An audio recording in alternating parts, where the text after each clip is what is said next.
you struggling with weight regain after weight loss surgery? Are you afraid you're going to regain weight after surgery? In this video, we are going to talk about the members of your team, those that you can lean on for support and encouragement and inspiration in those low moments. My name is Diana Lopez, and I am your bariatric dietitian at My Bariatric Adventure, the place where we guide you as you navigate the twists and turns of your bariatric adventure. So today we are talking about those people that your support system, those that you need to lean on to inspire and encourage you on your journey. And so I'm going to give you some guidance for who you need to make sure is part of your team, your support system as you move forward. I'm going to give you 3 or 4 tips around the importance of your support system and who should be on your team. And if you hang around to the end, I am going to give you a pro tip that all of my successful patients and clients are doing when it comes to developing their support system that helps them to lose, regain, or maintain their weight loss. And then if you stick around to the very end, I've got a freebie for you as well. All right, so let's jump in. So there are some super important things that you need to keep in mind as you are thinking about who is your support system.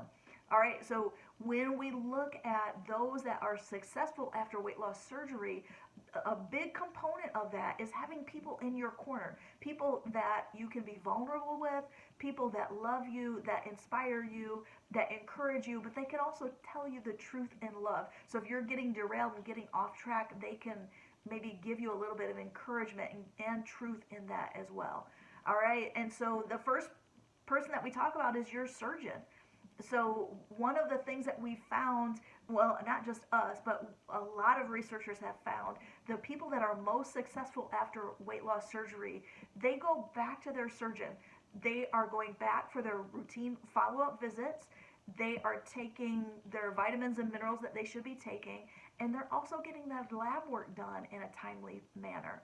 And so what I've seen with people is that people start to have a little bit of regain, and then we have this weird thing happen in our mind that we're like, oh my gosh, I've had regain, I'm so embarrassed, I'm so ashamed, I'm so humiliated, I'm going to lose this 20 pounds before I go back to the surgeon. And so people are out there trying to do it on their own, they're really struggling, they're really confused, they're really having a hard time, and what happens is 20 pounds gained turns into 30, turns into 40. By the time they get back to their surgeon, they've regained, 40, 50 pounds instead of going back to their surgeon when it was really small. So I would encourage you that if you're struggling with regain, get back in to see your doctor, because maybe there's medical issues. Maybe there's certain blood work that's off that they need to have looked into that needs to be taken care of. So go back to your surgeon. The other members of your medical team would be your primary care physician, a dietitian, maybe a therapist, maybe you have a life coach. Those are people that could be part of your team. And then for me, I have other people that are part of my team. And those are, I have an accountability partner. Actually, I've got a couple accountability partners. So I've got one that I work with specifically with my eating disorder. She's walked through the same journey that I have walked through. We Zoom a couple times a month, and we share what's happening in our life. We share our struggles around our eating issues. Those are the other people that I have in my life that help me. And so maybe you don't need all those other people, but I found the more people I have in my corner that are speaking positivity and love and encouragement and inspiration into my life, the less negative I am, because I just tend to be more of a negative, pessimistic person. And so that's something I really have to guard against. And the other thing too, if you're like me, you're an introvert. For me, I get energy when I'm off by myself reading a book, sitting on my back patio, listening to music by myself. If I feel tapped out for the day, I've got to go be by myself. But several years ago, when I was in the midst of working through my issues around my eating, I realized I had all these big things happening in life. My husband and I were having issues in our marriage. We had our stepsons move across the country and move into us when they were 18 and 19. And we had been married for 10 years, just the two of us. And so there was a lot of change happening in our house. There was drama in my workplace. I was hating the job that I was in. I was struggling trying to control my emotions. My mother-in-law was diagnosed with cancer. There were other family issues and things happening in life. And so, and the big thing that happened for me, I had about 3 really close friends, and they all moved away. They moved across the country, so I didn't see them on a daily basis. I didn't talk to them nearly as much as I had in the previous, few years. And I just didn't realize that. And I remember I was meeting an acquaintance, and she said, "Hey, Diana, how you doing?" And I just burst into tears, and I couldn't stop because all these things were happening, and I had no one to talk to about these things. And so after that, I kind of got myself together, and it took me like 2 hours to stop crying. Because I was like, what in the world is happening to me? I'm never like this. What I realized in that moment was that my support system had gone down to nothing. I had my husband, I had my family, but sometimes we need people outside of our immediate relational circle, our family circle, people that have expertise or wisdom, or they just love on us and care for us in a different way than our family does. And I had let those relationships go, and I had never replaced those people in my life. And so that was a big thing for me. And as I started to add people into my life, and I know it takes time to build friendships with people, and sometimes you meet people and you think, oh, it's going to click, and then maybe the season of life is different, or your personalities are different. It didn't click the way that you thought it was. But what I found is that I just kept meeting new people and building relationships with them, and now I have a circle of friends again. And even last October, I had a friend move out of the state again, and so now I'm building more relationships with other people. So that's what I would encourage you to do. Make sure you've got that support system, those people around you that can help you and can encourage you. So I kind of just lumped all of my tips into one thing there, but what I would encourage you to do is talk to your surgeon. Get in touch with your primary care physician if you're struggling. Reach back out to your dietitian. Reach out to your therapist.